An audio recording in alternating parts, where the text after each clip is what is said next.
아주 힘들어야 한다. 그러나 죽어서는 안 된다. 사람들은 문제가 없어지면 만족하는 것이 아니라 새로운 문제를 만들어낸다. 인간은 가짜 허기 속에서 허겁지겁 음식을 계속 먹고 정신건강까지 수많은 문제를 일으키게 되었다. 그럼에도 불구하고 이 책에서 이런 모든 이야기들을 읽었을 때 굉장한 소득이 저는 있다고 보는 것인데요. 무엇보다도 인간이 원래 어떤 존재였는지를 잘 알게 해준다는 이 책은 소기의 목적을 충분히 달성하고 있는 좋은 저작인 것이 아닌가.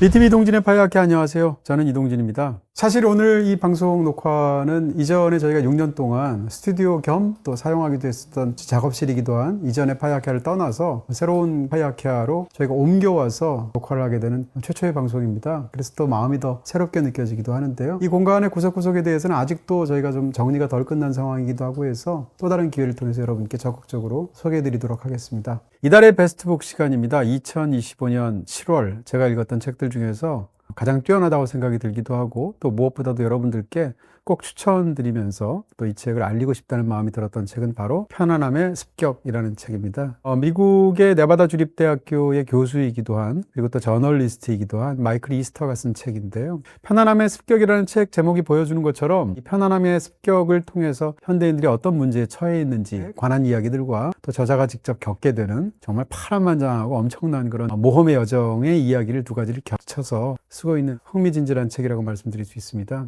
일단 처음 부분에서 어떻게 묘사가 되냐면 이 저자 마이클 이스터가 알래스카의 인구 한 3,000명 밖에 되지 않는 작은 마을에 비행장에서 서 있습니다. 이미 그 마을 자체가 북극권에 들어와 있는 마을이라도 하죠. 여기서보다도 훨씬 더 북극에 가깝게 가서 순록 사냥 여행을 떠나도록 되어 있습니다. 혼자서 가는 것은 아니고 이제 모두 3명이 가는 것인데요. 워낙 오지이기 때문에 이제 정해진 비행기 편이 없어서 이제 비행기를 수소문해서 가야 되는 건데 타고 가야 될 비행기가 6인승 비행기인 것입니다. 엔진도 하나이기도 하고 거기다가 비행기를 굉장히 고물처럼 느껴졌다는 것이죠. 그래서 비행기를 보다 보니까 이게 하늘을 날 수 있나라는 생각이 들면서 마치 그냥 빈 깡통에다가 날개 2개 붙여놓은 것 같은 형상이라고 그러면서 이제 그걸 타야 되는 본인 입장에서는 굉장히 두려움에 떨었었겠죠. 이 3인조로 순록 사냥 여행을 떠나야 될 팀장이 라고 말할 수 있는 돈이라는 사람이 와서 안심을 시킵니다. 근데 돈이라는 사람은 오지의 생존 전문가이기도 하고 또 다큐멘터리 제작자이기도 합니다. 1년 중에서 6개월은 아예 알래스카 오지에서 살아가는 사람이라고 하니까 얼마나 이런 환경 속에서 익숙하겠어요. 3인조 중에 나머지 한 명인 윌리엄이라는 사람은 20대 초반밖에 되지 않는 굉장히 젊은 친구인데 근데 20대 초반의 나이에도 이미 지난 10년 동안을 미국 메인주에 인터넷도 안 되고 수도도 들어오지 않는 사방이 2.5m씩 밖에 되지 않는 그런 작은 오두막집에서 살면서 직접 사냥해서 잡은 음식들로 끼니를 해결할 정도로 정말 이쪽 분야에서 살아남는 데는 도 같은 것 같은 그런 청년인 것이죠. 이렇게 두 명의 프로페셔널과 함께 순록대 사냥을 나가게 되는 이제 주인공인 마이클 이스터라는 사람은 말씀드린 것처럼 대학 교수입니다. 그리고 기자이기도 하고 그 팀장에 해당하는 돈이라는 사람과 함께 네바다 오지 여행을 한 번 정도 한 게 전부입니다. 어떻게 보면 약간 근력이나 체력은 좋은 사람이지만 초짜인 일반인이라고 말할 수 있을 것 같은데요. 어떻게 생각하면 자신의 어떤 정신적인 문제와 육체적인 문제를 훨씬 더 해결해 주면서 좋은 쪽으로 고양시켜 줄 것이라고 믿어 의심치 않는 이 여정에 과감하게 뛰어들게 된 것이죠. 그러면서 직접 취재를 하고 그 결과로 이 책을 쓰게 되는 것인데요. 근데 이렇게 북극 오지로 사냥여행을 떠나게 돼서 이런 고물 비행기를 탈 생각을 하니까 이 저자의 마음이 굉장히 무거워집니다. 더군다나 북극에 도착하게 되면 굉장히 무서운 북극 곰들도 있을 것이고 혹은 늑대들도 있을 것이고 한타바이러스의 문제가 있다고 하기도 하고 들쥐떼들도 걱정이 됩니다. 더군다나 북극이라고 하니까 굉장히 혹독한 그런 날씨에 시달릴 것이고요. 빙하들이 흘러내리기도 하고 깎아진 절벽 같은 것도 있고 해서 수많은 문제들 때문에 사실은 주인공은 마음이 굉장히 무겁습니다. 이런 상황에서 도니가 찾아와서 마음을 풀어주려고 뭐라고 얘기를 하냐면 그래도 최근 들어서는 사고가 별로 많이 나지 않았고 비행기 사고가 물론 사고는 있긴 했는데 마이크라는 어떤 그 파일럿이 이 기사에 대해서 오판을 해서 본인은 멀쩡하게 살아 돌아왔지만 기체를 완전히 부수는 바람에 그걸 수리하는데 큰 문제가 생겼던 사건이 있긴 하지만 그래도 괜찮을 것이다. 왜냐하면 오늘 운전하게 될 파일럿 브라이언은 정말 이 분야의 탑건이니까 라고 얘기해 줍니다. 그래서 기체는 저렇지만 그래도 비행기를 타고 가는데 문제는 없겠구나. 워낙 운전을 잘한다니까 라고 생각하고 있었을 때 브라이언이 다가와서 얘기합니다. 두 분은요 이 비행기를 타지 마시고 저쪽에 있는 또 다른 비행기를 타세요 라고 안내를 하고 양쪽으로 나누어서 이제 비행기를 타고 떠나게 되는 것이죠. 이제 36kg짜리 어마어마한 무게의 배낭을 지고 이 또 다른 고물 비행기에 타려고 하는 순간 처음 보게 된 조종사가 인사를 건네옵니다. 안녕하세요. 오늘 여러분의 여정을 책임지게 될 파일럿 마이크라고 합니다. 그 얘기를 듣는 순간 주인공은 가만히 있어봐. 마이크라면 혹시 그 기체를 박살냈다는 바로 그 라고 점점점 하면서 그 문장이 끝나게 되고 7페이지에 도입부가 끝나게 됩니다. 미국에서 나온 넌픽션 저작들 굉장히 뛰어나다고 생각하면서 제가 읽었던 책들이 있습니다. 근데 이런 분야에서 어떤 잘 정형화된 그런 방식이 있을 텐데, 하나는 저자가 직접 개인적인 체험 혹은 개인적인 어떤 경험 같은 것을 직접 기록하는 것을 한 절반 정도로 채우고, 나머지는 그 경험과 관련된 어떤 사실들을 학술적으로 확장하는 방식을 통해서 양자를 결합해서 수필로도 흥미롭게 읽혀지기도 하고 또 인문학 서적으로도 흥미롭게 읽혀지는 책들을 내는 경우들이 많죠. 대표적으로 마크 롤렌즈가 썼던 철학자와 늑대 같은 책이라든지, 혹은 데이비스 힐즈가 썼던 우리는 언젠가 죽는다라는 책처럼, 이런 책들은 개인적인 체험들을 굉장히 적나라하게 흥미롭게 맵시 있게 쓰는 어떤 수필로서나 흥미진진한 그런 사실들을 전달하는 교양으로서의 능력을 모두 다 함께 갖춘 그런 뛰어난 책들이라고 할 수 있겠죠. 그 뒤에 놓일 만한 또 다른 훌륭한 책이 바로 이 편안함의 습격이라는 생각이 듭니다. 마이클 이스터는 이 책에서 33일 동안 순록 사냥을 하게 되는 것인데요. 일단 떠나게 되면 돌아올 수가 없습니다. 왜냐하면 비행기편이 없고 근처에 마을이라고는 전혀 없기 때문에 사전에 합의된 대로 33일 뒤에 비행기가 오죠. 그러니까 33일 사이에서는 사냥이 끝난다 하더라도 거기 계속 머물러 있어야 되는 굉장히 힘든 여정을 밟게 되는 것이죠. 근데 이 저자 자신이 저널리스트이기도 하고 뛰어난 취재력을 갖고 있기 때문에 관련되어 있는 굉장히 흥미로운 사실들을 그 분야의 최고 전문가들을 직접 찾아다니면서 학자들로부터 취재해서 전달하는 그런 역할을 하는 것이 또 이 책의 절반이라고 말할 수 있습니다. 19세기 심리학자인 윌리엄 제임스 같은 사람이 등장하기도 하고, 굉장히 유명한 에드워드 윌슨 같은 생물학자가 등장하기도 하는데요. 이런 사람들은 간접 인용되지만, 제가 예전에 운동하는 게 왜 이렇게 힘든가라고 이야기를 했을 때, 운동하는 사피엔스라는 책을 제가 그때 집중적으로 소개해 드렸었는데, 그 책을 썼었던 데니얼 리버만 같은 학자는 직접 가서 만나는 것이죠. 그렇게 해서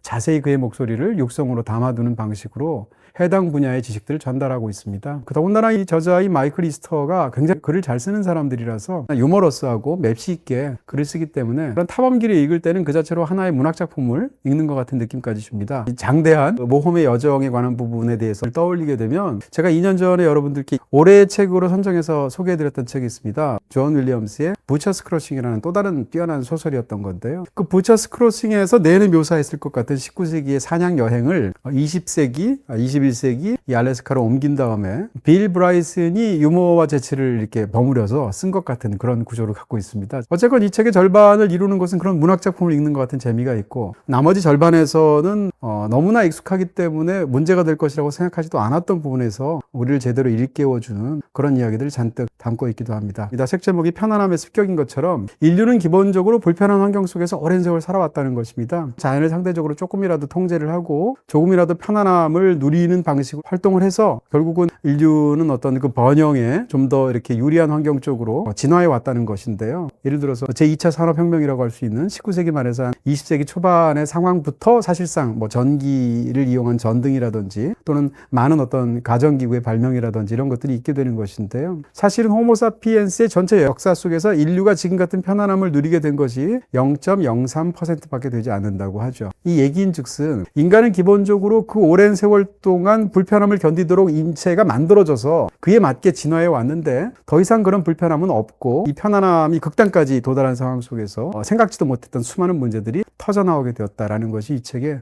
문제의식인 것입니다. 비다이렉트 샵에서는 모두 다 가능. 비다샵 가능. 이 책은 모두 5부로 구성이 되어 있습니다. 그 중에서 일부의 제목이 굉장히 흥미로운데, 아주 힘들어야 한다, 그러나 죽어서는 안 된다 라는 제목이 붙어 있습니다. 이 여정 속에서 주인공이 이전에 어떤 일들을 겪어왔는지, 자기 삶 속에서 예를 들어서 자기 집안 대대로 알코올 중독에 걸린 남자들이 굉장히 많았고, 본인 스스로도 20대 시절에 술을 너무 좋아해서 수많은 문제를 일으켰다고 하고요. 그러다가 어느 날 숙취에 깨어서 금주를 해야겠다 결심을 하게 되고, 그 이후로 변화된 자기의 삶을 사술하기도 합니다. 그 과정에서 교수로 일하다가 아까 말씀드렸던 팀장에 해당하는 돈이라는 남자를 만나서 네바다 오지 여행을 하게 되고요. 그 여행을 성공적으로 마치게 되니까 돈이라는 팀장이 이 사람을 믿고, 그러면 이번에는 진짜 여행을 한번 해볼래요? 라고 해서 알래스카 북극권에 있는 그 오지에서 순록 사냥을 하는데 초대하게 되는 것이죠. 그리고 덜컥 그 제안을 받아들임으로써 이 모든 여정이 있게 됩니다. 근데 아까 말씀드렸던 그 비행기를 무사히 타고 내려서 순록 사냥을 하게 된 첫날, 어마어마한 그런 강풍 때문에 텐트 속에서 밤새도록 공포에 떨게 됩니다. 날이 밝아오자마자 그 텐트를 접어서 아래쪽으로 철수하는 장면으로 본격적으로 일부에서 시작되는 장면들을 보여줍니다. 이 책의 모든 구성이 그런 것처럼 이렇게 절반은 직접 겪는 모험담을 쓰고 있고요. 이 일부에서 다루고 있는 것은 또 이런 것입니다. 이 편안함의 습격이라는 그 연장선상 속에서 인류가 어떤 문제를 겪는지에 대해서 주인공이 또 다른 학자를 찾아가죠. 그 전문가는 이제 심리학자인데요. 그 사람의 이름은 바로 데이빗 레버리라는 심리학자인데요. 이 사람의 얘기도 굉장히 재밌습니다. 이 데이빗 레버리라는 사람이 어느 날 비행기를 타기 위해서 공항에 갔던 것입니다. 근데 공항에 갔는데 그 검색대에서 그 요원들이 지나칠 정도로 사람들의 짐을 살펴보고 있었다는 것이죠. 이 레버리 입장에서는 별로 위험할 것 같지도 않은 사람들, 예를 들어서 90살이 된 할머니의 짐을 마치 테러리스트의 짐이라도 되는 것처럼 수색하고 있는 그런 모습들을 보면서 혼자 공상에 잠깁니다. 이 검색대에 경보음을 울리지 않는 안전한 물품들로만 채워진 가방을 갖고 왔다고 한번 가정해 보자는 거예요. 그럼 요원들이 마음을 놓고 더 이상 그 검색하는 데 신경을 쓰지 않으면서 느긋하고도 평온한 표정으로 사람들을 대할 것인가? 그렇지 않을 것 같다라는 것이죠. 그 순간이 되게 되면 아마도 그 전까지는 문제가 안 된다고 생각하는 물품과 가방까지도 더 이잡듯이 뒤져서 또 다른 검색을 하느라고 그 검색 범위를 넓힐 것이다 라고 생각하게 되었다는 것입니다. 이 경험에 착안해서 심리학자인 데이빗 레버리는 이와 같은 실험을 구상하게 됩니다. 그러니까 사람들로 하여금 위협적인 얼굴을 판단하게 만드는 그런 실험을 하게 하는 것이죠. 어떤 사람들의 다양한 표정을 갖고 있는, 그 중에서 어떤 사람들은 굉장히 위협적인 표정을 짓고 있고 어떤 사람은 그렇지 않은 표정을 짓고 있는 카드들을 섞은 다음에 사진 한 장씩 보여주게 해서 이 사람의 모습이 위협적인지 아닌지를 판단하게 하는 것입니다. 그렇게 됐을 때 사람들은 저마다 보면서 위협적이다, 아니다 라는 방식으로 판단을 하겠죠. 근데 이 사람이 판단하게 되는 그런 피험자 경험이 점점 축적되어 가는 순간 살짝 카드를 바꿔치기 합니다. 그래서 이전과 달리 위협적으로 느껴지는 사람의 숫자를 훨씬 더 적게 만들죠. 이전에는 만약에 10명 중에 3명꼴로 위협적인 사람이다 라고 발언한 사람이라면 그것보다 훨씬 더 적게, 다시 말하면 10명 중에 1명 혹은 30명 중에 1명꼴로 위협적인 사람이라고 말을 해야겠죠. 근데 그렇게 하지 않고 이 사람은 대략 10명 중에 3명꼴로 위협적인 사람이라는 그 퍼센테이지를 유지해 가면서, 다시 말하면 이전이라면 위협적이라고 말하지 않았을 것 같은 그런 평온한 표정을 짓고 있는 사람조차도 위협적이다라고 판정하게 된다는 것입니다. 레버리는 이에 따라서 이런 결론을 내리게 됩니다. 사람들은 문제가 없어지면 만족하는 것이 아니라 새로운 문제를 만들어낸다. 만약에 인간이 편안함을 추구하게 되고 이 편안함을 추구해서 어떤 그런 만족감을 얻게 되면 그 만족감 속에서 계속 만족이 유지가 되면 되는데 그게 그렇지가 않고 편안함에 익숙해진다라는 것입니다. 이럴 때 나오는 것이 바로 상대적인 비교라는 것인데, 인간은 기본적으로 뇌의 에너지를 덜 쓰는 방향으로 행동하려고 합니다. 과거의 인간들이 어떤 중요한 결정을 해야 됐을 때 자기가 여태까지 겪었던 모든 사례들을 기억해서 그것을 판단하는 것보다는 최근에 있었던 몇 가지 사례들과 비교해서, 그러니까 상대적인 비교를 통해서 판단을 하게 되면 뇌의 에너지를 훨씬 더 적게 쓰고 효율적으로 선택할 수 있다는 것이죠. 바로 그렇기 때문에 인간은 절대적으로 그것을 판단하는 것이 아니라 상대적인 비교를 한다는 것인데요. 오늘날 경우에 치명적인 약점은 동일한 어떤 경험이나 동일한 대상에 대해서 그 자기가 반복해서 경험하게 될 때 상대적 비교를 자꾸 하게 되면 그것에 대한 만족도가 점점 떨어지게 된다는 것입니다. 그러니까 오늘 편안했던 것이 내일은 더 이상 그만큼 편안하지 않다는 것이고요. 불편하게 느껴지기 때문에 더 편한 무언가를 고안하거나 더 편한 무언가의 방식으로 옮아가게 되는 상황 속으로 봉착하게 된다는 것입니다.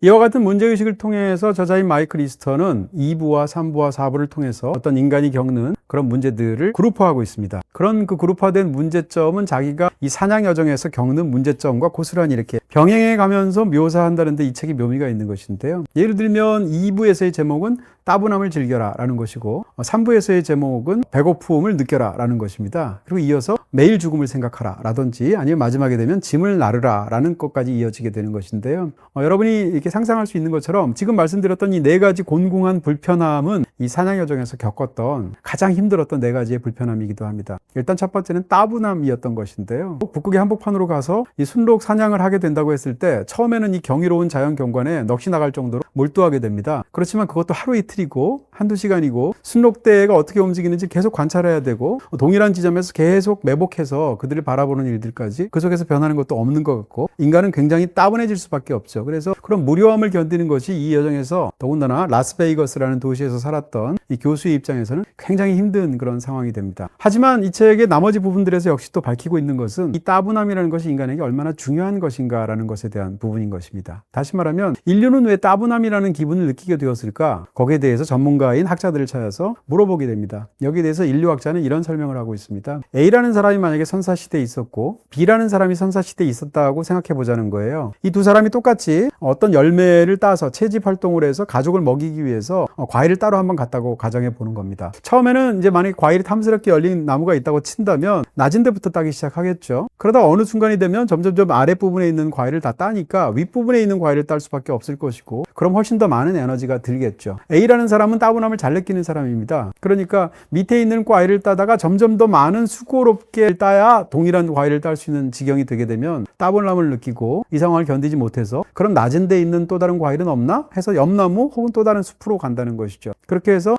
동일 시간에 조금 더 적은 노력을 들이면서 과일을 딸 수 있는 곳으로 옮겨 다닌다는 것입니다. 과일을 따다가도 또 같은 일이 반복되니까 권태를 느낍니다. 그날 일정이 끝나기 한 2시간 전에는 그럼 한번 사냥이나 한번 해볼까? 해서 지나가는 작은 영양을 잡아서 그 고기를 집으로 가져가게 된다는 것이죠. B라는 사람은 따분함을 전혀 느끼지 않습니다. 그러니까 낮은 곳에 있는 과일을 따다가 높은 곳에 있는 과일을 따는데 더 수고로움이 드는 것에 대해서 본인 스스로가 그것을 이상하게 느끼지 않죠. 그렇기 때문에 높은 곳에 올라가게 되는데 당연히 효율은 떨어지게 되고 점점점 과일을 따는 속도와 채취량은 줄어들게 됩니다. 그러니까 하루가 그렇게 지났을 때 과일만 계속 따분함을 느끼지 않고 딴 사람은 애초에 생각했던 것보다 훨씬 더 적은 양의 과일만 가지고 집으로 가게 되는 것이죠. 그날 저녁 A의 가족들은 배부르게 영양고기를 먹고 그리고 나서 과일을 즐겼다는 것이고요. B의 가족은 서로가 누가 더 많이 먹나 눈치를 주는 환경 속에서 과일만 깨작거리면서 먹을 수밖에 없는 그런 환경이 되었다라는 어떤 재미있는 설명인 것입니다. 따분함이 그렇게 필요하다라는 이야기를 일종의 어떤 하나의 사고 실험 같은 그런 예화를 통해서 설명하고 있는 것인데요.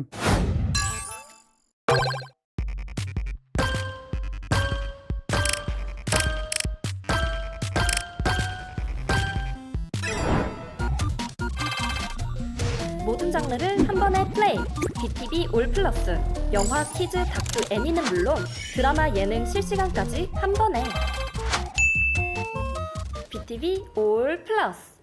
이 학자의 말에 따르면 이렇습니다. 인간은 따분함이라는 것을 느끼는 것 자체가 또 다른 상태로 옮아가기 위해서 일종의 격발제 역할을 한다는 것이고, 또 한 가지는 자기가 지금 맡아서 해야 되는 어떤 그 일을 더 잘 해내기 위한 따분해서 무료하게 시간, 우리가 멍 때리는 시간 같은 것이 결코 비생산적인 시간이 아니라는 것인데요. 무엇보다도 중요한 것은 따분하다고 우리가 느낄 때 우리는 뇌에서 에너지를 굉장히 적게 쓰고 있다는 것입니다. 그렇지만 현대인은 따분함이 더 이상 느낄 수 없는 그런 감정이 되었다는 것이 저자의 문제의식입니다.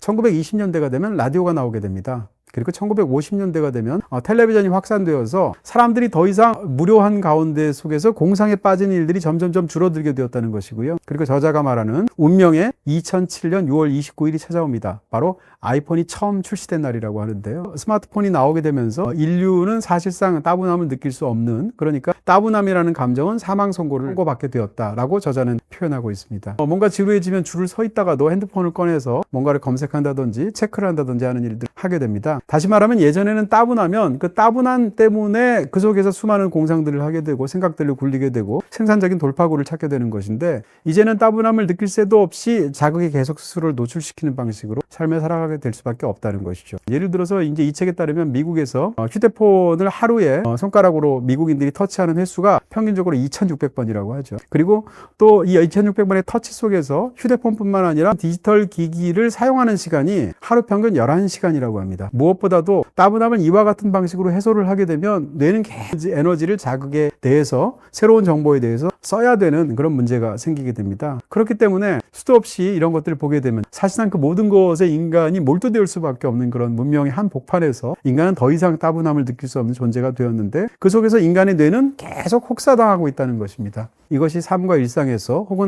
정신적인 질환에서 육체적인 질환까지 수많은 문제점 속에 스스로를 노출할 수밖에 없는 그런 결과를 낳게 된다는 것입니다. 마찬가지 방식으로 여정 속에서 짐을 굉장히 줄여서 갈 수밖에 없으니까 33일 동안 먹을 식량을 이 36kg짜리 배낭에 지고 갈 수밖에 없지 않습니까? 음식이 굉장히 한정되어 있고 33일 내내 항상 배고픔에 굶주려 있는 그런 상황이 되게 됩니다. 마찬가지로 이제 이 사냥을 하기 때문에 그 속에서 죽음을 생각하는 일들까지 계속 이어지게 됩니다. 사냥에 성공한 다음에는 그 고기를 지고 와야 되지 않습니까? 아무런 어떤 그 운송수단이 따로 있지 않으니까 말 그대로 그 즉시 그 순록을 해체해야 되는데 순록의 몸무게가 무려 180kg입니다. 그래서 180kg에서 내장 같은 것을 제거를 하게 되고 그렇게 해서 크게 몇 가지 토막으로 나눈 다음에 등에 그야말로 고기를 메고 걸어와야 되는 건데 걸어와야 되는 거리가 8km였다는 것이죠. 그래서 8km를 각자 세 사람이 대략 40kg에서 50kg쯤 되는 피가 뚝뚝 떨어지는 그런 고기를 메고 북극권에서 이 숙소까지 돌아와야 되는 그런 여정을 하면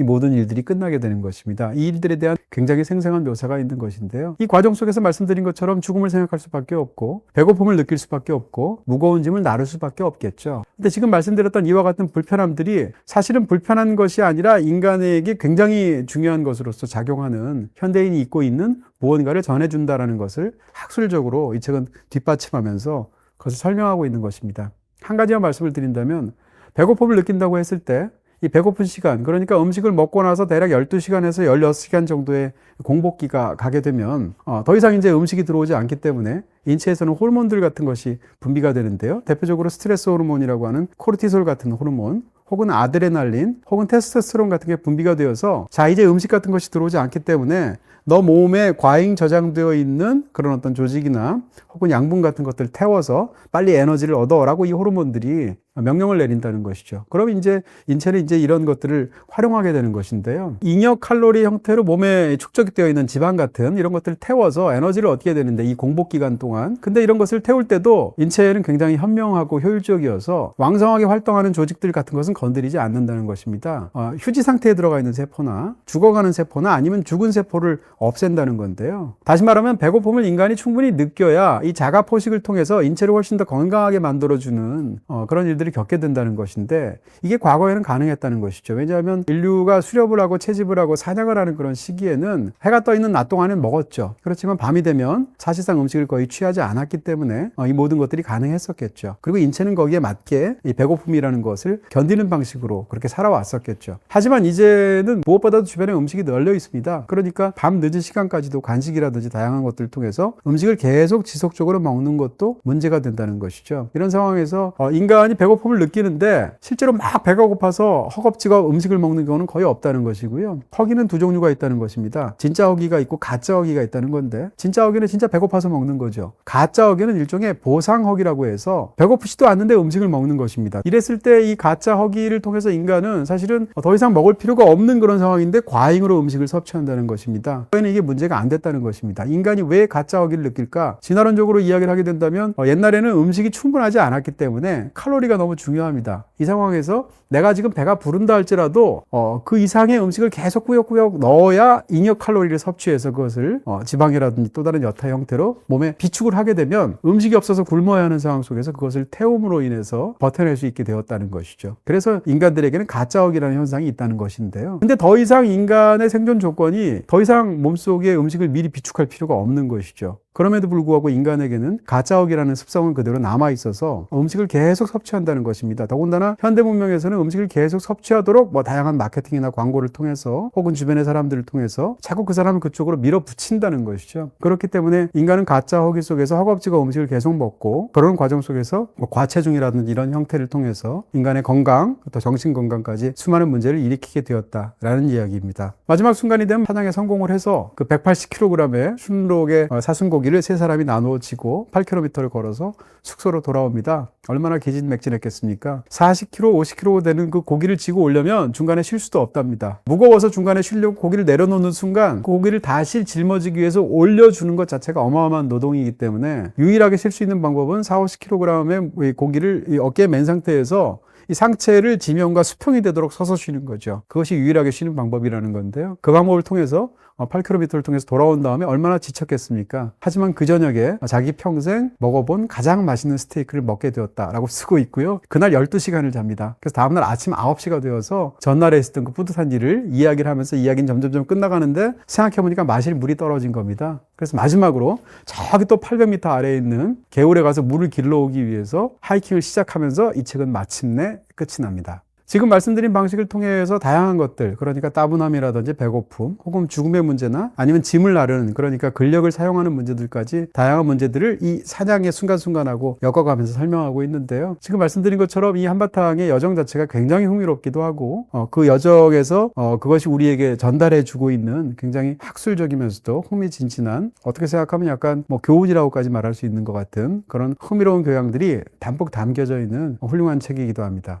네, 사실 이 책을 다 읽고 나서 최상의 방법은 나도 결심했어 해서 주변에 어떤 그 베테랑들과 같이 합류를 해서 이런 여정을 직접 해내면 가장 좋겠죠. 고산에 등장한다던가 아니면 사막 체험을 한다던가. 근데 솔직히 말씀드려서 그럴 수 있는 사람이 얼마나 되겠습니까? 그럼에도 불구하고 이 책에서 이런 모든 이야기들을 읽었을 때 굉장한 소득이 저는 있다고 보는 것인데요. 무엇보다도 인간이 원래 어떤 존재였는지를 잘 알게 해준다는 어떤 한 가지 측면에서 이 책은 소기의 목적을 충분히 달성하고 있는 좋은 저작인 것이 아닌가라고 개인적으로 생각하게 됩니다. 다시 말하면 우리가 깊숙이 침윤이 되어서 이것이 문제라고 느끼지도 못하는 일상에서의 수많은 편안함에 대한 어떤 그런 단계들이 있을 것입니다. 이런 어떤 극적인 체험담을 통해서 혹은 관련된 수많은 지식들을 통해서 다시 한번 상기하고 우리가 떠올려 보는 것조차도 상당히 큰 소득이 되지 않을까라는 그런 독서 체험을 여러분께 설명드리면서 마치도록 하겠습니다. 관련된 영화로는 여러분들께 정말로 그야말로 추위부터 시작해서 배고픔까지, 무엇보다도 그 주인공을 직접 연기했던 레오나르도 디카프리오라는 배우가 직접 생고생을 하면서 이 모든 연기를 살아냈다는 느낌이 드는 그런 생동감 넘치는 작품이기도 하죠. 레버넌트, 알레한드로 곤잘레스 이냐리투 감독의 아카데미상까지 휩쓸었던 이 대표작을 여러분들께 추천작으로 소개해드리도록 하겠습니다. BTV에서 보실 수 있습니다.